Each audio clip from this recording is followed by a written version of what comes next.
नमस्कार दोस्तों, स्वागत है आपका हमारे चैनल RLS एजुकेशन में। दोस्तों, आज हम unit 2 management of library and information centres का पार्ट 1 करवाएंगे। इससे पिछले वीडियो में unit 1 fundamental of library science का 7 भागों में 7 वीडियो बना चुके हैं, जिसमें कुल 370 प्रश्न MCQ करा दिए हैं। और आज यूनिट 2 का शुरू करते हैं आज के क्लास में। अगर आप हमारे चैनल पर नए हैं तो हमारे चैनल को सब्सक्राइब कर लें। टोटल 7500 प्लस MCQ कराएंगे। चलिए शुरुआत करते हैं। आज भी 50 प्लस क्वेश्चन करवाएंगे यूनिट 2 का, जो कि AKB पब्लिकेशन डॉक्टर अमित किशोर सर के पुस्तक से है। तो चलिए शुरू करते हैं। प्रश्न संख्या 371। शास्त्रीय प्रबंधन सिद्धांत का जनक किसे कहा जाता है? हेनरी फेयल को कहा जाता है। 372। आधुनिक प्रबंधन की विशेषता दृष्टिकोण है साइंटिफिक। प्रश्न संख्या 373। वैज्ञानिक प्रबंधन का जनक किनको कहा जाता है? तो इसका सही आंसर है FW टेलर। बी होगा इसका सही आंसर, ऑप्शन बी। प्रश्न संख्या 374। प्रबंधन सिद्धांत का जनक, फादर ऑफ मैनेजमेंट थ्योरी, किसे कहा जाता है? इसका option D, Peter F Drucker को कहा जाता है। प्रश्न संख्या 375। प्रबंधन के तत्वों को सबसे पहले किसने प्रतिपादित किया था? इसका सही आंसर है ए, हेनरी फेयल ने। प्रश्न संख्या 376। प्रबंधन के 14 सिद्धांत का प्रतिपादन किसने किया था? इसका सही आंसर है ऑप्शन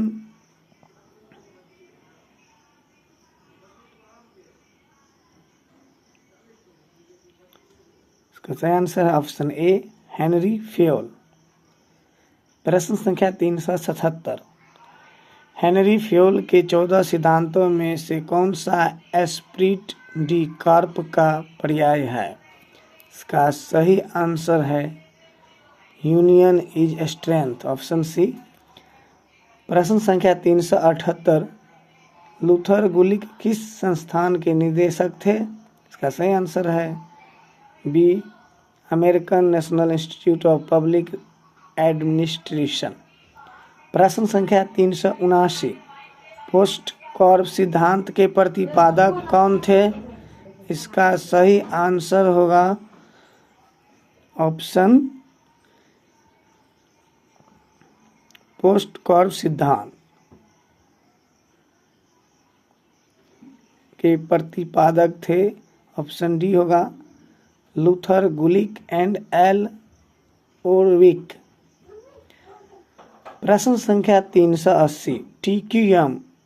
TQM सिद्धांत के प्रतिपादक कौन थे? TQM means total quality management. इसका सही आंसर है ऑप्शन ए, USA नेवी। प्रश्न संख्या 381। निम्नलिखित प्रबंधन सिद्धांतों की सूची का मिलान करें। ऑप्शन ए,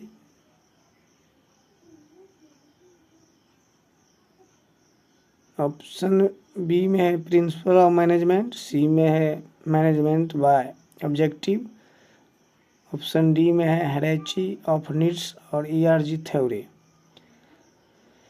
ऑप्शन ए है मोटिवेशनल, हाइजीन्स और डेवलपमेंट 2 फैक्टर थ्योरी। इसका मिलान करना है और मिलान करने के बाद इसका सही आंसर होगा B, option B.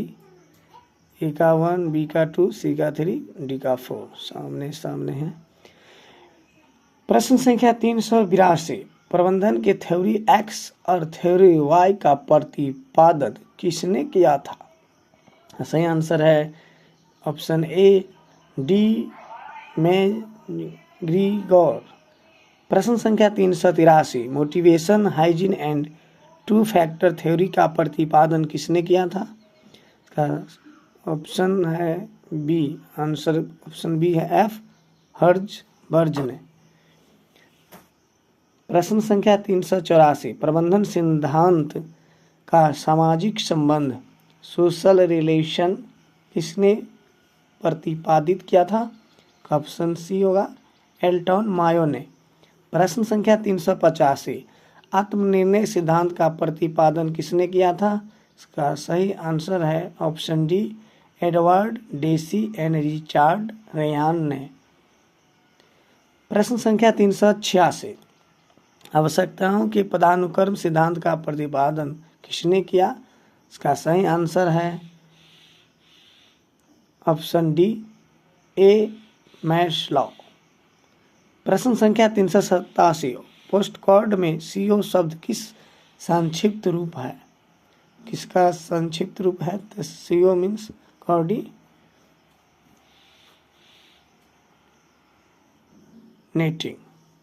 Option A coordinating होगा। प्रश्न संख्या 388, निम्नलिखित में से कौन से FRBR मॉडल के 4 तत्व है?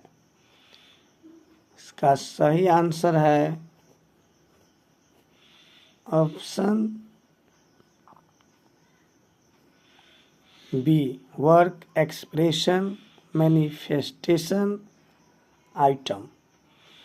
प्रश्न संख्या 389, पुस्तकालय की प्रणाली में कुल गुणवत्ता प्रबंधन, टोटल क्वालिटी मैनेजमेंट के कार्यान्वयन के लिए एक मॉडल 2 चरणों के साथ किसके द्वारा प्रस्तुत किया गया है और जिसे 4 स्तरों में विभाजित किया गया है? इसका सही आंसर होगा option A Susan and Bernard. प्रश्न संख्या 390, MBO मैनेजमेंट बाय ऑब्जेक्टिव का प्रतिपादन 1954 में किस विचारक द्वारा किया गया था? इसका ऑप्शन सही आंसर है ऑप्शन ए पीटर एफ ड्रकर के द्वारा। प्रश्न संख्या 391, अधिग्रहण अनुभाग द्वारा किए जाने वाले कार्य है। इसका ऑप्शन ए है ऑर्डर ऑफ बुक्स, बी में है bills processing and claim cancellation, C में है एक्सेशन ऑफ बुक्स, डी में है ऑल ऑफ विच, सभी होगा इसका। प्रश्न संख्या 392, पुस्तकालय का परिग्रहण रजिस्टर इनमें से क्या है? ए में है टेम्पोररी रिकॉर्ड, ऑप्शन बी में है इज इट परमानेंट रिकॉर्ड, सी में डिजिटल आर्चिवीज और डी में ऑल ऑफ दी। इसका सही ऑप्शन बी है, ये परमानेंट रिकॉर्ड है। परिग्रहण रजिस्टर क्या है? परमानेंट रिकॉर्ड होता है।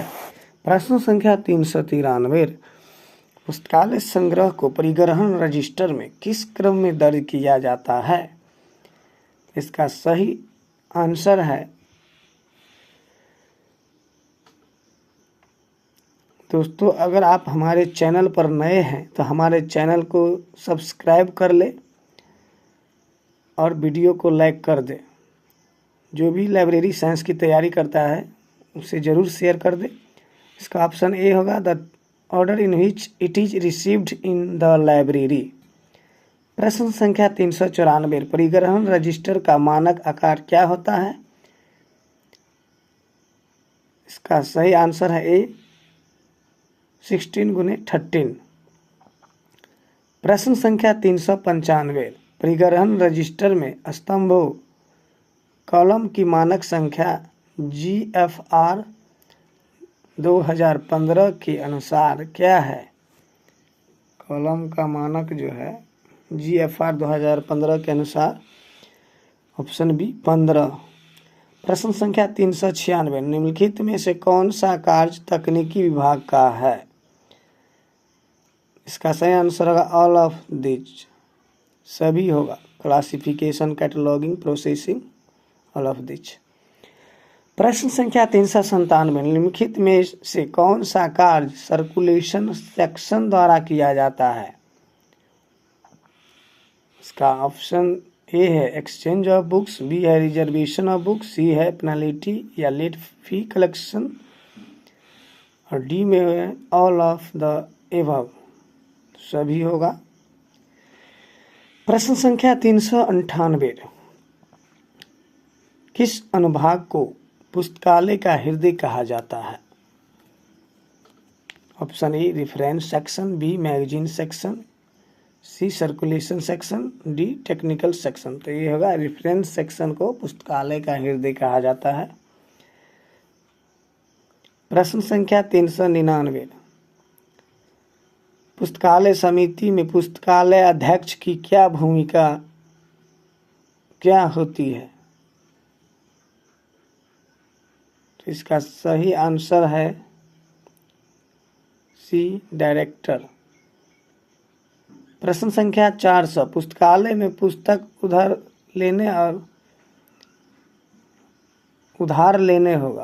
लेने और लौटाने की संपूर्ण प्रक्रिया को क्या कहा जाता है? इसका सही ऑप्शन आंसर है ऑप्शन ए सर्कुलेशन कहा जाता है। 399 का सही आंसर ए होगा कन्वेनर होगा। पुस्तकालय अध्यक्ष की भूमिका जो होती है पुस्तकालय समिति में कन्वेनर का होता है। 399।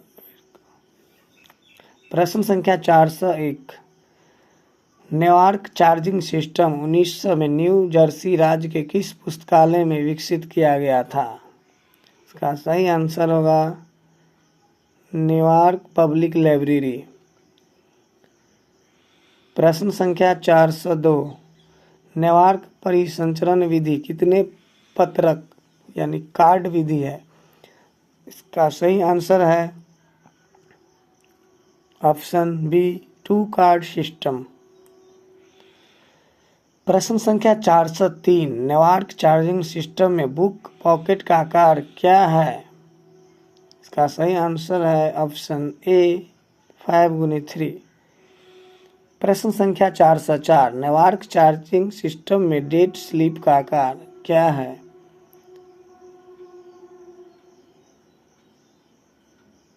इसका सही आंसर है option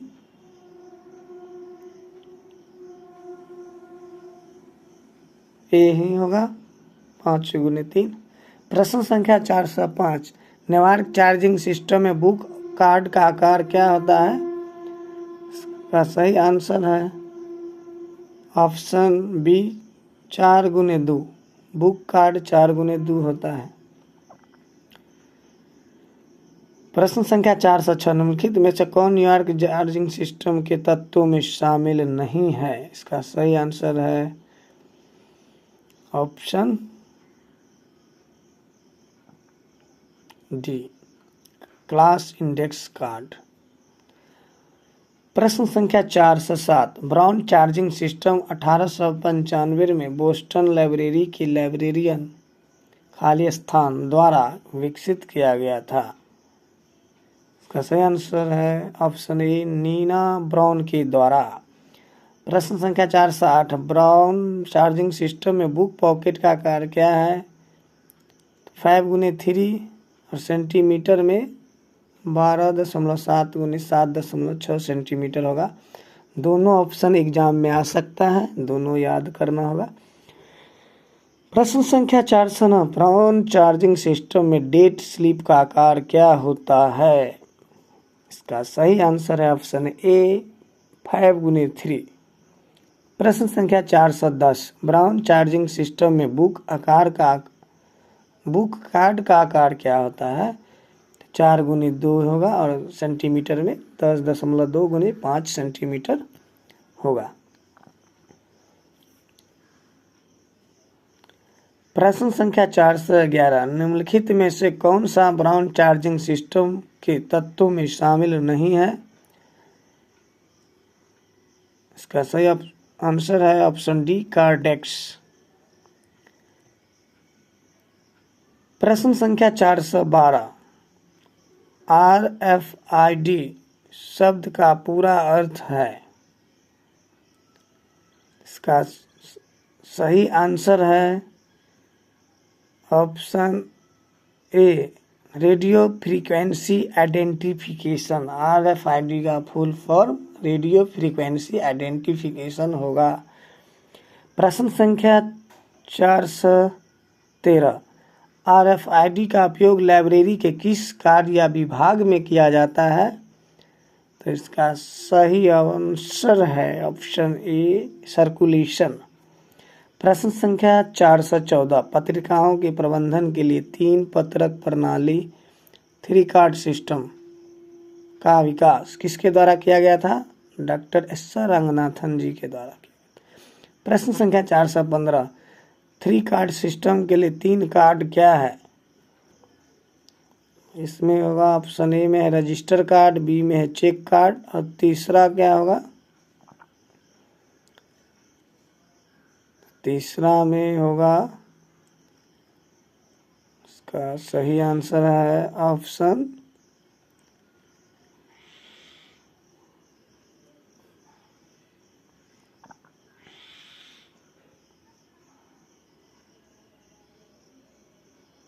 D, classified index card होगा। प्रश्न संख्या 416, निम्नलिखित में से कौन RFID प्रणाली के तत्व है? इसका सही आंसर है ऑल ऑफ द एबव।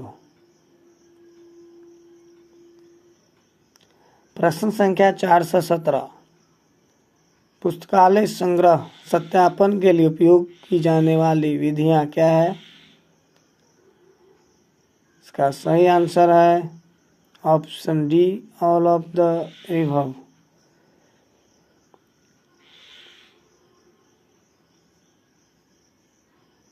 प्रश्न संख्या 418,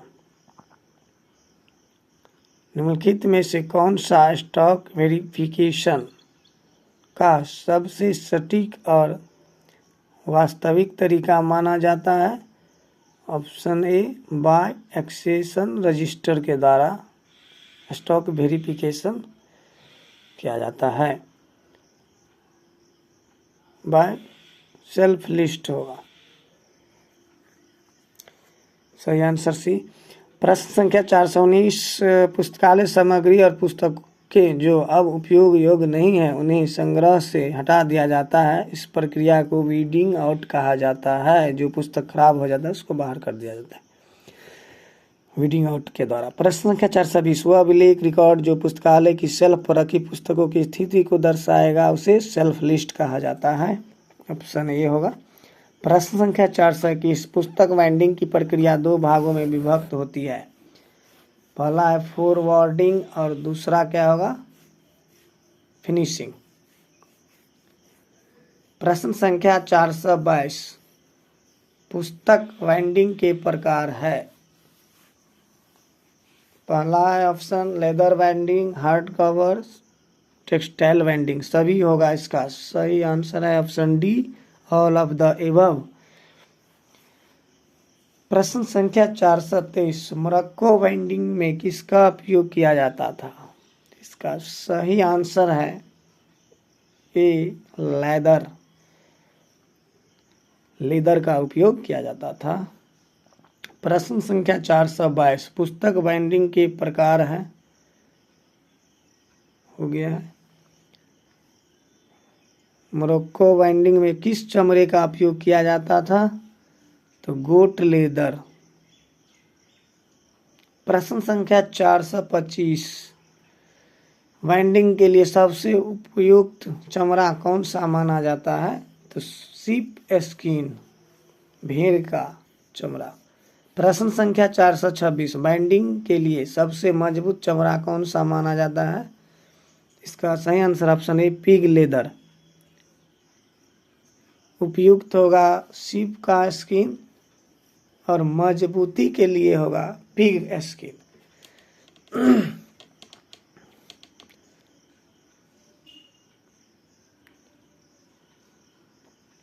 दोस्तों, अगर आप हमारे चैनल पर नए हैं तो हमारे चैनल को ज़रूर सब्सक्राइब कर दें और जो बी लिस्ट की तैयारी करते हैं लाइब्रेरियन के लिए ज़रूर शेयर कर दें। प्रश्न संख्या 427 सार्वजनिक पुस्तकालय के प्रमुख वित्तीय स्रोत है। इसका सही आंसर है option D, all of the above. Library cess होगा, RRLF ग्रांट से आता है और गवर्नमेंट ग्रांट से आता है। ऑल ऑफ द एबव होगा। प्रश्न संख्या 428 ऐतिहासिक बजट के अन्य नाम है। तो इसका सही आंसर है D, all of the above. Atom budget, increase budget, liner budget सभी हो जाएगा ऐतिहासिक बजट के अन्य नाम। प्रश्न संख्या 429 बजट तैयार करने की लोकप्रिय विधियां क्या है। का सही आंसर है option D, all of the above है। Historical budget, zero base budgeting, planning program, budget system सभी होगा। प्रश्न संख्या 430 सबसे पहले किस संस्थान ने PPBS बजटिंग पद्धति की शुरुआत की जिससे बाद में अमेरिका रक्षा विभाग US DoD द्वारा शुरू किया गया। का सही आंसर है ऑप्शन ए, रैंड कॉरपोरेशन के द्वारा। प्रश्न संख्या 431 किस संस्थान ने PPBS बजट निर्माण पद्धति का उपयोग किया है। तो सही answer A, US DoD by Robert McNamara के द्वारा। प्रश्न संख्या 432 PPBS बजट निर्माण पद्धति किस वर्ष विकसित की गई थी। का सही आंसर है 1961। प्रश्न संख्या 433 जीरो बेस बजटिंग पद्धति का विकास किसने किया था। का सही ऑप्शन है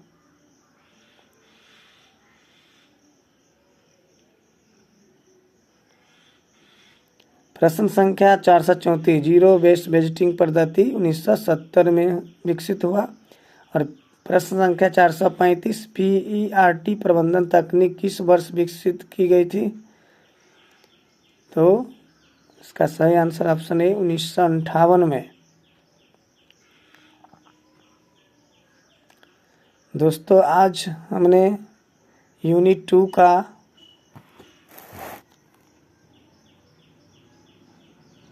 कुल 371 से 435 तक क्वेश्चन करवा दिए हैं। अगला वीडियो अगले क्लास में करवाया जाएगा। अगर वीडियो आपको अच्छा लगता है तो वीडियो को लाइक और शेयर करना न भूलें। वीडियो देखने के लिए धन्यवाद।